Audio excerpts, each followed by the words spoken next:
Well, guys, I'm taking a break from doing any kind of customization and just gonna be on build mode because I gotta reduce my backlog. So, with that said, just another noob's perspective. This is never gonna be a review. This is just me admiring the kit. There's a lot of reviewers that are more qualified than me. I just want to build shit and just talk about them. So what I want to do right now is just do a little bit of unboxing because I can, and some people want to see how many runners comes with this kit. Also, I think this is just a variation of the RG Zaku that came out a long time ago, and it's just a recolor with some slight modification on the kit's legs. Because when you look at the picture here, it looks like he didn't skip leg day, and the legs looks a little bit buffer. So that's just my take on it. Now I could be wrong. Maybe the regular RG release for this kit does have the buffer calf leg thingies, but I looked it up online, they don't, so I don't know, we'll see. But also apparently this model is from the live action TV show that Bandai has been releasing. I think it was last year. Never seen an episode of it, but it looks cool, yeah. But you know, we'll see. I think this is just a recolor of the regular release Zaku, but you know, I'm not a gunpla scientist, so I don't know. I'm just guessing that. Okay, so just a quick unboxing here. I've already taken it out the runners, but you know, I just don't like ASMR. Alright, so first off, manual. I know it's black and purple. Apparently, the manual that comes with this kit is from the Black TriStar Zaku II, which is also a P-Bandai release that I never gotten. Let me zoom in there, right there. But let me make this brighter. It's a little dark, huh? Boom, boom. All right, there you go. There. But yeah, so that's what the manual. That's the manual that comes with the model kit. Even though it's not the Black TriStar, because you'll see when I show you the unboxing, because the color is not that. Alright, so how many runners does it come? It comes with 2 springs. I don't know where this goes. This is going to be my first Zaku RG build, so that's probably for the belt. I don't know. And then 1, 2, 3, 4, 5, 6, 7, 8, 9, 10, 11, 12, 13, 14. Let me shine a better light on that. 15, and some sticker style decals right there.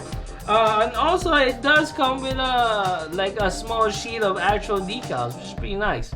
Apparently most P-Bandai kits comes with decals, but don't quote me on that. Alright, so I'll be right back. I built this kit, probably gonna take me about a week or 2, and then I'll talk about them shortly, and we'll go over maybe what you could do customizing wise with this kit. Alright, be right back. Alright guys, so really quick, I don't know if this is gonna hold true to all the other copies of this model kit, but there is, I think, a print error for this. There is this one part of the waist unit right here that says I-17 right there. I don't know if people can see that. This part right here does not exist on the runner I-7, and this part is really in the A runner, and it's actually number 24. So I don't know if that is gonna be the case for all the other copies for this kit, but for my copy of the kit, that's what's happened with thing. Alright, so I'll be right back. I'm gonna go finish this build, okay? Alright, so full disclosure, this is not a review. This is just me talking about what someone who would like to customize their kit would do with this thing. But it's also gonna be kind of like a mini review, but not really. Okay, so this is I'm finally done. This is, I don't know if I brought it up, but this is the Zaku II. It's a recolor P-Bandai kit with a much more buffer legs compared to the regular release of the Zaku II, I think. I don't know, I'm not a Gunpla expert. Alright, pardon my my lack of knowledge when it comes to kits and stuff. But this is the final build of the kit. I apologize if you guys can see that the kit is a little ashy because I was sanding them. Alright, that's why it looks that way, and it's a little bright. I'm sorry about that. It looks very cool, right? Got a lot of details for an RG kit. It also has a lot of weapons, but now I don't know if the regular release came with all these weapons, but for a P-Bandai kit with all these weapons that came with it, it's really nice. With that said, as a person who customizes their kits or has that option or is not scared of customizing their kits, I don't really care about the color and I don't really care about the articulation that much. I kind of do, but not really. But I mostly just do little bits of poses here and there, and then I'll take a picture and stuff. That's why this is not a review, because I don't care about that stuff. What I care about are the details that comes with a kit.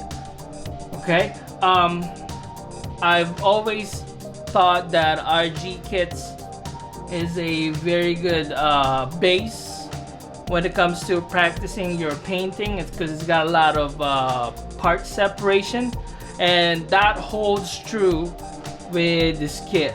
As you can see, let me move this in closer. This has a lot of details that comes with the kit already. Let me move the light here because it's a little too bright, like that and stuff. I mean, I've managed to eliminate some of the what do you call that, details on the kit because I accidentally sending them off. But look at the chest, it's got a lot of details on it, like little small details, but you have to be careful not to accidentally take them off, or just make your own details and stuff if you're into customizing like me. What the best part about this kit is, like I said, it's got a lot of part separation. I'll give you guys an example, like right here on the lower waist, that's a separate part right there.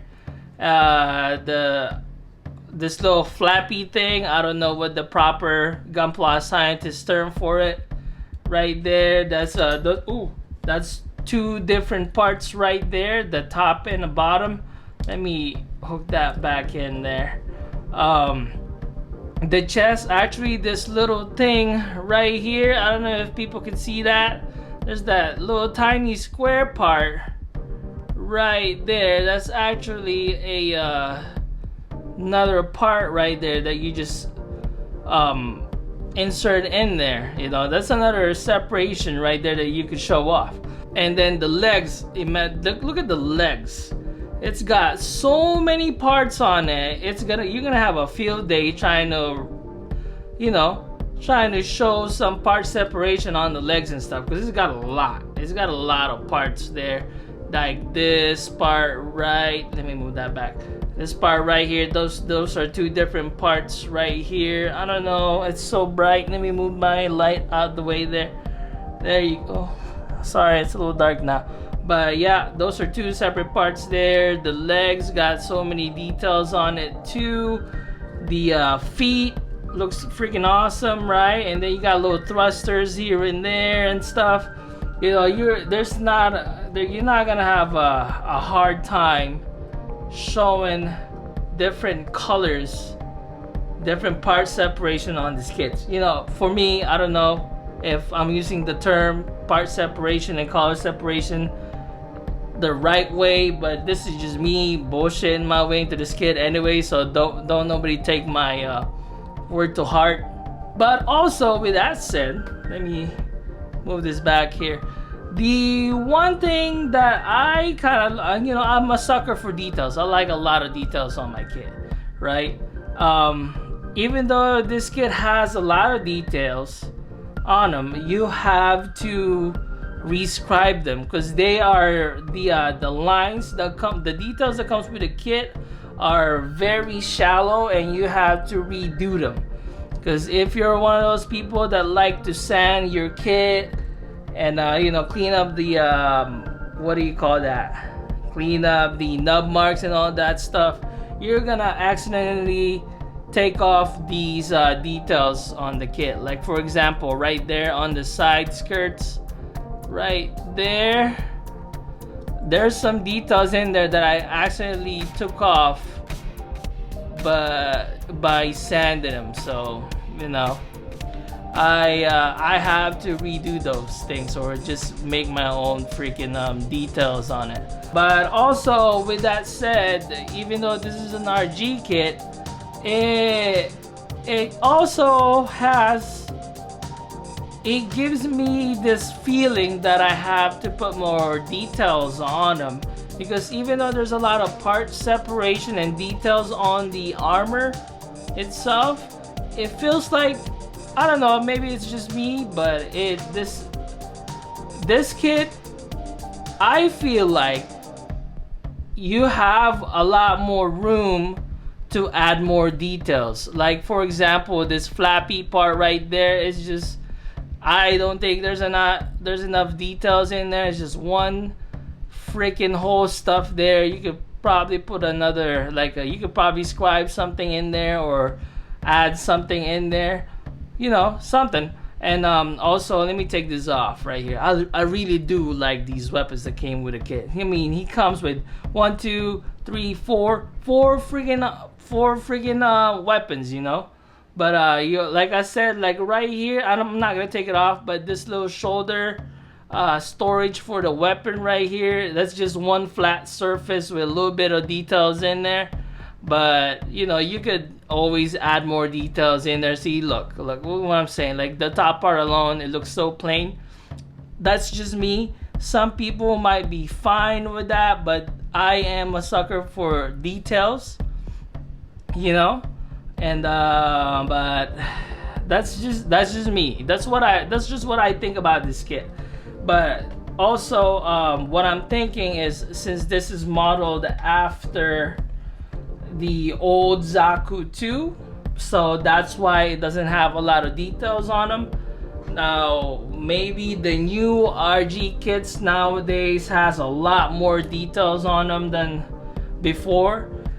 As you can see, if you've been keeping up with this channel, I haven't built a lot of kits yet.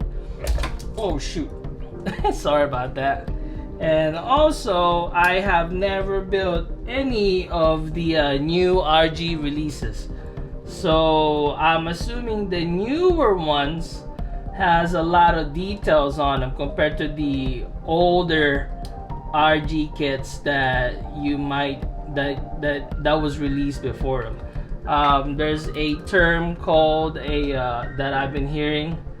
It's called the early real grade syndrome, which is like, you know, this is probably one of the experimental versions. I'm just gonna leave that off. Okay, this is probably one of those early modeled RG kits, and nowadays the new ones that Bandai is releasing now are, you know, very well crafted when it comes to details and stuff. But you know, that's just my opinion. Shoot, am I centered? I think I'm centered. Oh, ow. But you know, yeah, I really like this build. You know, if I ever paint this kit, I'm probably gonna be forced to put more details on them, so I'm gonna be scribing it or something. You know what I'm saying? I keep the one thing I will say about this kit is this kit is not old. This is new. But what I'm saying is, like, since this is based off the old model of RG's, it's got that loose. I can't get this thing to stand up. It's got that very loose frame, inner frame that comes with it. So now it's like it's having a hard time like standing. You know what I'm saying? But I mean, that's one gripe that I will say about this kit is the inner frame, inner skeleton that comes with this kit is failing already. And this is newly built and it's already loose. You know, I mean, that's one review that that's one thing that I will say about this kit is that inner frame. Since this is based off the what do you call that? Since this is based off the older RG kits, you know, it's already loose. At some point, if I just leave this alone, this thing's gonna fall down. All right, but since this is not a review and this is just me admiring the kit and what I would do with it if I was to customize it, looks great. And you know, and for someone who customizes their kits, there's no such thing as a bad kit in my opinion, because you could always fix it. Okay, but yeah, so that's it for me. Thank you for tuning in. Subscribe if you like. Everybody stay safe, and thank you for watching. Probably gonna be on build mode, and I'm gonna be building another kit. I don't know yet, but I don't feel like customizing it. Okay, so I'll be right back for another news perspective of another kit. Peace.